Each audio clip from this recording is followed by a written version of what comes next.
Welcome to Crypto Daily. My name is Dustin Knaus, and be sure to follow our show wherever you listen to podcasts and leave a review on Apple Podcasts. As tensions are mounting in Ukraine, with many worried about a full invasion from Russia, volunteers and organizations are crowdfunding Bitcoin campaigns to help with the effort.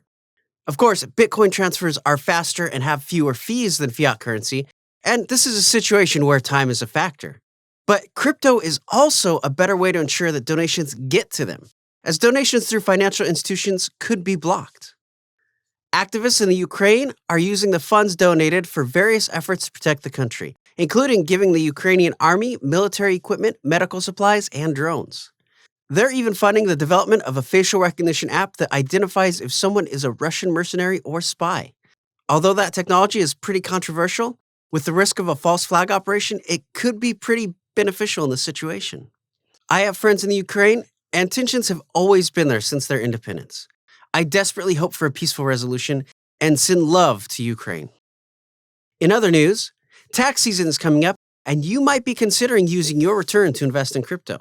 Well, TurboTax teamed up with Coinbase to make that easier.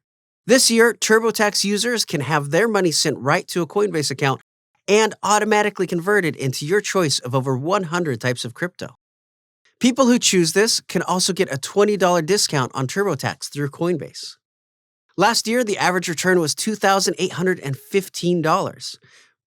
Now that could get you a quarter of a Bitcoin, 88% of an Ethereum, or over 23 Solana.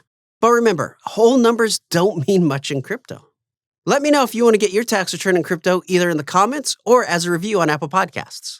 Speaking of taxes, one Dutch family decided to make a big move in order to get away from the tax problems in the region. Right now, the Netherlands has a tax on crypto of about 31%, which is less than the U.S. capital gains tax of about 37% for short-term holding. In the U.S., though, if you hold for over a year, you can get it down to about 20%. But what drew the Tehudo family to Portugal is the 0% tax on cryptocurrency, including capital gains. Of course, there is an exception if you receive cryptocurrency in exchange for goods or services, or deal in crypto as a business. The father, Didi Tehudo, told MSNBC that's a very beautiful Bitcoin heaven. The family decided to move to Portugal after they went all in on Bitcoin in 2017. Although they didn't disclose how much they have in crypto, in 2017, the Bitcoin price would have been about $900. Recently, it hit $45,000. They certainly aren't the only ones heading to the southeastern European country. Over the last 10 years, the country's foreign residents shot up about 40%. Other than being a Bitcoin tax haven, Portugal was also ranked as one of the 4 safest countries to live in, and they have universal health care. Maybe I'll go visit and see how it is. Well, now it's time to turn our focus over to the world of NFTs. There's an unfortunate trend happening on the Ethereum blockchain that is causing problems for users, like high gas fees and more congestion on the network. It's referred to as wasteful projects, and are projects made with the intent of using up blocks and gas fees on the network. Some projects are burned after being minted, while others use the high fees to justify selling an expensive NFT. One example of this is the NFT project called Vanity Blocks. Vanity Blocks are NFTs with a black background and cat eyes, with enough metadata to fill an entire block. This NFT symbolizes its space forever tied to that node in the blockchain. Unfortunately, anyone who is trying to use the network at the same time incurs much higher fees as a result, and everyone suffers from it. At the moment, there's no word on a solution for wasteful projects, but there's certainly something that developers should be concerned about.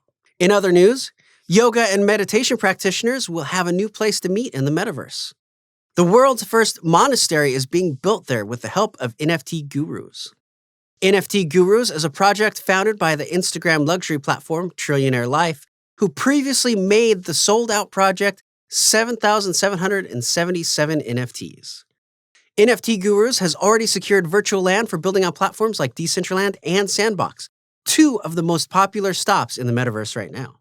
Right now, there's no date for when the monastery will open its doors to the public, but the project is expected to be showcased on a Times Square billboard in the near future. Please follow our show wherever you listen to podcasts and leave a review on Apple Podcasts. If you get your podcasts on YouTube, be sure to subscribe and leave a comment there. I'm Dustin Knaus, and thank you for joining me today.